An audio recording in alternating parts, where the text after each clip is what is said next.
તો આજે અમદાવાદમાં વાઇબ્રન્ટ ગુજરાત સમિટને 20 વર્ષ પૂરા થવાના ભાગરૂપે સમિટ ઓફ સક્સેસનું આયોજન કરવામાં આવ્યું.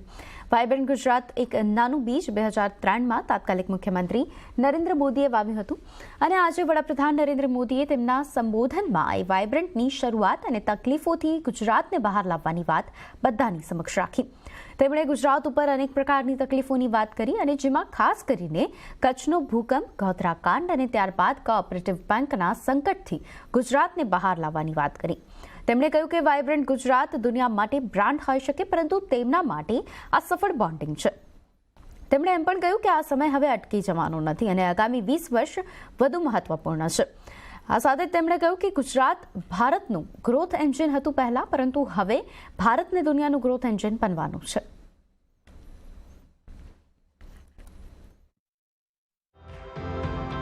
બે 2003થી શરૂ થયેલા વાઇબ્રન્ટ ગુજરાત ગ્લોબલ સમિટના આ સિલસિલાની આજે 20 વર્ષ પૂર્ણ થતા અમદાવાદના સાયન્સ સિટી ખાતે સમિટ ઓફ સક્સેસની ઉજવણી કરવામાં આવી, જ્યાં પ્રધાનમંત્રી મોદીએ કહ્યું કે આ રોકાવાનો સમય નથી, આગામી 20 વર્ષ વધુ મહત્વપૂર્ણ છે.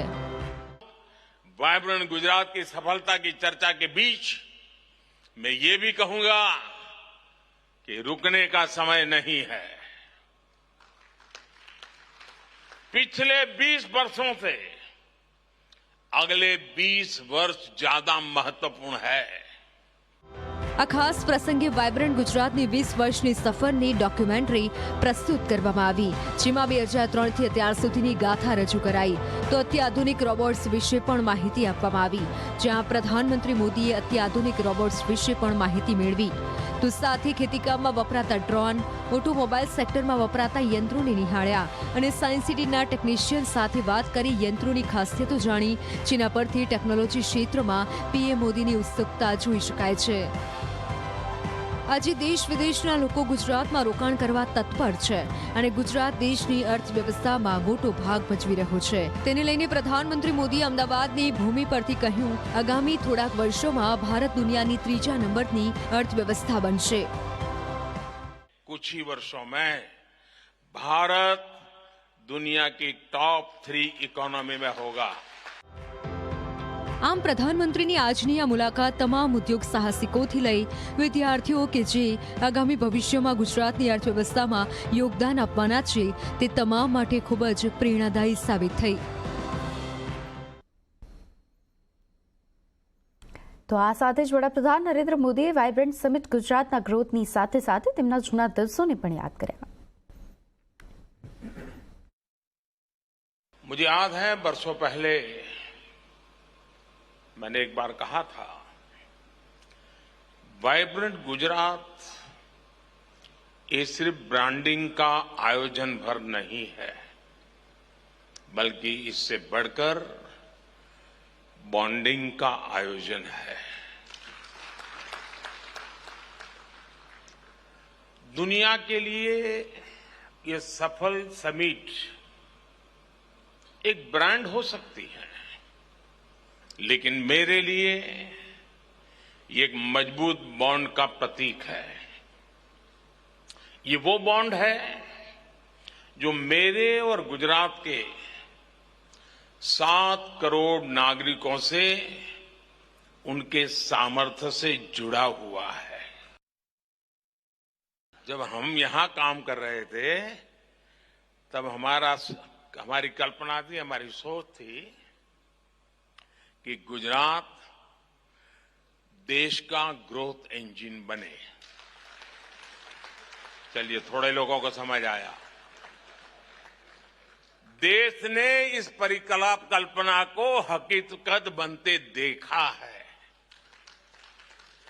2014 में जब हमें देश की सेवा करने का अवसर दिया तो हमारा लक्ष्य भी विस्तार हुआ और हमारा लक्ष्य था कि भारत दुनिया का ग्रोथ इंजन बने.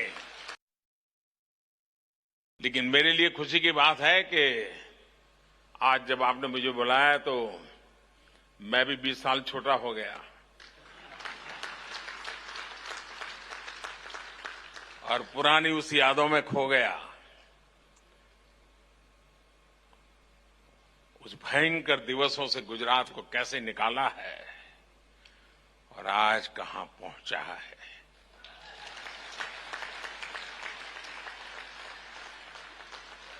जीवन में इससे बड़ा संतोष क्या हो सकता है। તો 2003માં વાઇબ્રન્ટ ગુજરાતનું વાવેલું બીજ આજે વટવૃક્ષ બની ગયું છે। આજે વિશ્વમાં વાઇબ્રન્ટ ગુજરાત ગ્લોબલ સમિટની ચર્ચા છે। જોકે આ વિચાર ક્યાંથી અને કેવી રીતે આવ્યો અને કેવી રીતે વાઇબ્રન્ટ ગુજરાત શક્ય બન્યું, જોઈએ આ રિપોર્ટમાં। વાઇબ્રન્ટ ગુજરાત આજે વૈશ્વિક સમિટ બની ગઈ છે।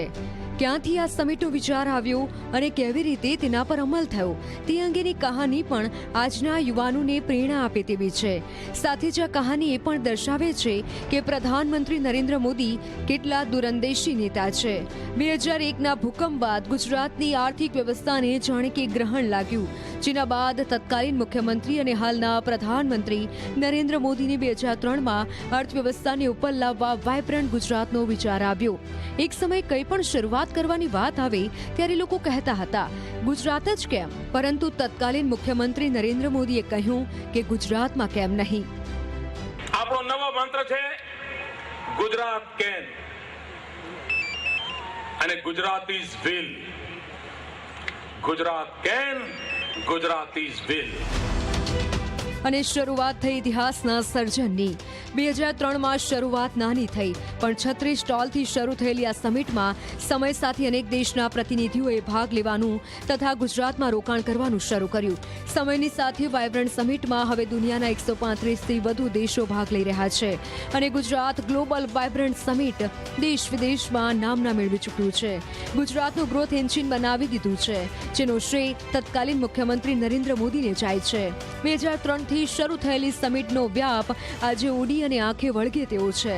આમ વાઇબ્રન્ટ સમિટના તત્કાલીન મુખ્યમંત્રી નરેન્દ્ર મોદીના તે સમયના વિચારે આજે ગુજરાતને એક અલગ જ ઓળખ અપાવી છે। આજે વિશ્વના અનેક દેશો ગુજરાતમાં રોકાણ કરવા આતુર છે।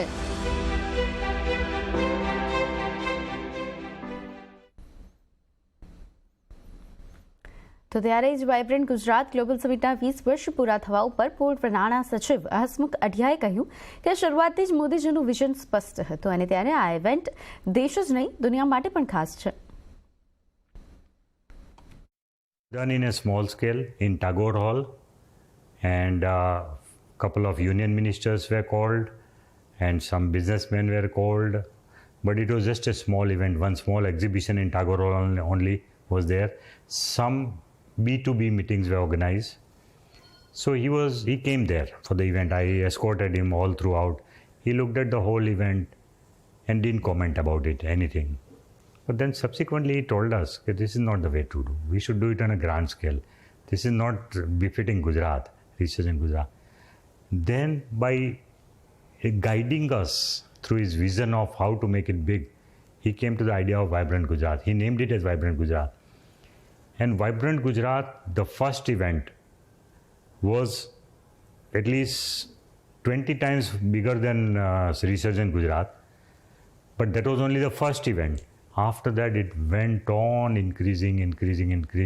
And now Vibrant Gujarat is a big event, even more bigger than World Economic Forum. It is such a big event. So this is the way he shapes us to do big things. તો આ સમિટમાં હાજર રહેલા મોટી ઇન્ડસ્ટ્રીઝના મહેમાનોનું vibrant સમિટને લઈને અને ગુજરાતને લઈને શું કહેવું છે, આવો જોઈએ। A great journey to be proud of, and we have seen the growth of Gujarat like no one could have visualized except Prime Minister. Participating in Vibrant Gujarat since 2009, so it's more than 10 years already, and these 10 plus years, the business circumstances are really changing. So now I would like to take another opportunity in this Vibrant Gujarat coming in next January.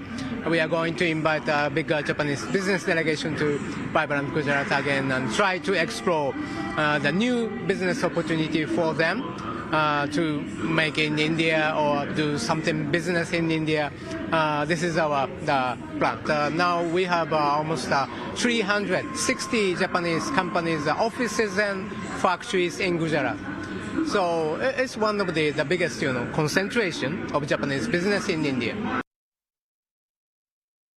हमारा जो भी growth हुआ वेल्सपन का वो गुजरात की growth के साथ ही जुड़ा हुआ है और 2003 से जितनी भी समिट हुई और जितने भी हमने आज तक MOU साइन किए, जितने भी हमने इन्वेस्टमेंट की बात की, मोस्टली हमने वो सब कुछ पूरा किया। और उसका कारण यही है कि गुजरात एक प्रोग्रेसिव स्टेट है, गुजरात एक स्टेट है जहाँ कमिटमेंट की वैल्यू है और एक बिजनेस लाइक इन्वायरमेंट है।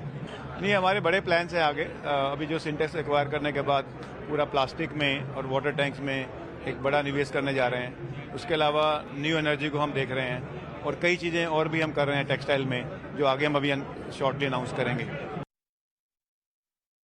20 साल कैसे निकल गया और मोदी जी का जो प्रयास है वो बहुत सुंदर रहा। पूरे वर्ल्ड को उन्होंने बताया कि गुजरात में आइए और इंडिया को मजबूत कीजिए।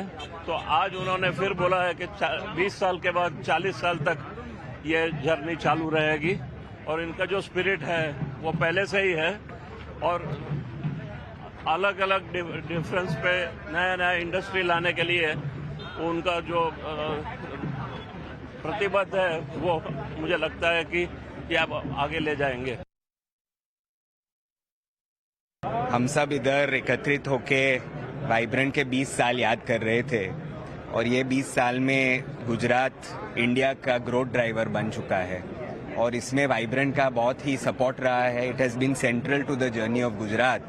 और हम सोच रहे थे कि जो 2001 में शुरू हुआ था वो अब कितना शानदार बड़ा इन्वेस्टर समिट बना है और प्रधानमंत्री ने बताया कि लास्ट 20 साल तो इम्पोर्टेंट रहे ही थे, पर अगले 20 साल जो इंडिया के होंगे वो उससे भी इम्पोर्टेंट होने वाले हैं। तो उन्होंने हमें एक चैलेंज दिया है कि ये 20 साल में हम कैसे एज एन इंडस्ट्री इन्वेस्ट करके इंडिया को टॉप इकोनॉमी कैसे बना पाए। तो उसके पीछे अब हम सब बहुत प्रयत्न करेंगे। मेरा यहाँ गुजरात में आना वाइब्रेंट से शुरुआत हुआ तभी से है और मेरी जर्नी इतनी अच्छी है और इतना सब कुछ ठीक हमारे लिए चल रहा है कि मैं अभी कुछ बोलने जैसा है ही नहीं। और आगे जाके भी हम और भी यहाँ पर इन्वेस्ट करना चाहते हैं और भी फार्मास्यूटिकल में, वैक्सीन्स में और भी हम आगे बढ़ना चाहते हैं। और यहाँ का इंडस्ट्रियल माहौल इतना सूटेबल है कि सब कुछ time to time, high governance, government, transparency इतनी हाई है कि हम यहाँ पर बहुत खुश हैं और हम यहीं पे हमारा कारोबार आगे बढ़ा रहे हैं। તો હરેકૃષ્ણ એક્સપોર્ટના ફાઉન્ડર અને ચેરમેન સબજી ધોળકિયાનું કહેવું છે કે એક પોઝિટિવ વિચાર શું કરી શકે છે તેનું ઉત્તમ ઉદાહરણ વાઇબ્રન્ટ સમિટ છે અને આવનારા 20 વર્ષનો જે લક્ષ્ય અપાયો છે તે ગુજરાત ગ્રોથ બદલ છે। ગુજરાતમાં 20 વર્ષ પહેલાં આપણે બધા જ હતા અને ગુજરાતમાં 20 વર્ષ પહેલાં નરેન્દ્રભાઈએ જે વાત કરી હતી ને આજે કેવડું મોટું સ્વરૂપ લીધું છે। એક વિચાર શું કરી શકે છે, એક પોઝિટિવ વિચાર શું કરી શકે છે અને એક સપનું શું કરી શકે છે। આજે 20 વર્ષ પછી આટલું મોટું સપનું સાકાર થયું તો આજે જો એને આવતા 20 વર્ષનો ગોલ આપ્યો છે, આ બે સૂત્ર છે ને એ ગુરુ મંત્ર છે, એ ગુજરાતની સિકલ બદલશે અને આ ઇન્ટેન્શન સાથે, આ ભાવના સાથે જ્યારે બધા સાથે ખાલી વિચારથી જોડાય ને ત્યાં ગુજરાતનું કલ્યાણ થઈ જાય, ભારત આખા વિશ્વમાં લીડરશિપ લેતું થઈ જાય। તો વાઇબ્રન્ટ ગુજરાતના 20 વર્ષ પૂરા થયા છે અને આ 20 વર્ષમાં ગુજરાતમાં સૌથી મોટી અને હરણફાળ કોઈ સેક્ટરમાં જોવા મળી હોય તો તે ઓટો સેક્ટર છે। ઓટો સેક્ટરમાં ગુજરાત હવે હબ બની ગયું છે। તો શું થયું આ 10 વર્ષમાં ગુજરાતમાં અને હવે આગળ શું થવાનું છે તે જણાવી રહ્યા છે સહયોગી નીરજ કંસારા। આવો જોઈએ। વાઇબ્રન્ટ ગુજરાત સમિટને 20 વર્ષ પૂરા થયા છે અને આ 20 વર્ષમાં જો ગુજરાતની કોઈ ઓળખ બની હોય તો તે છે ગુજરાતનું ઓટો સેક્ટર।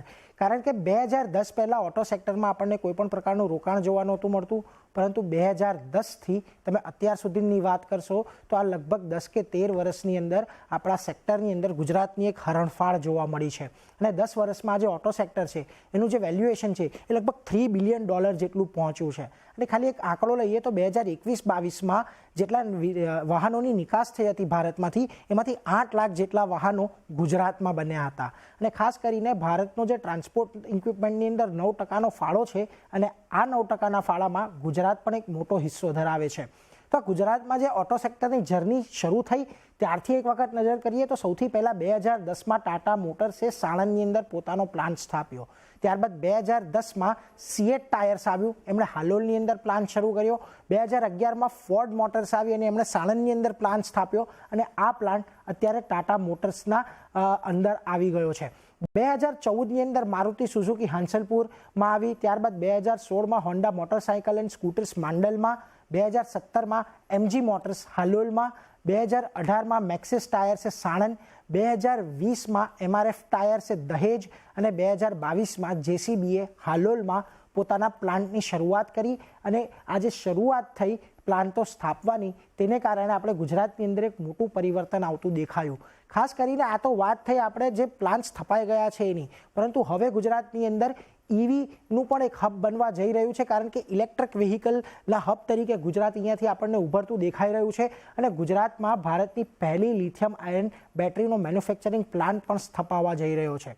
આની સાથે સાણંદ, હાલોલ, માંડલ, બેચરાજી, હાંસલપુર અને વિઠ્ઠલપુર આ બધા અત્યારે આપણે ઓટો ક્લસ્ટર હબ તરીકે વિકસાવવામાં આવી રહ્યા છે. તો આ જે છેલ્લા 13 વર્ષની જર્ની રહી છે તેમાં ગુજરાતના ઓટો સેક્ટરે એક બહુ મોટો કૂદકો માર્યો છે.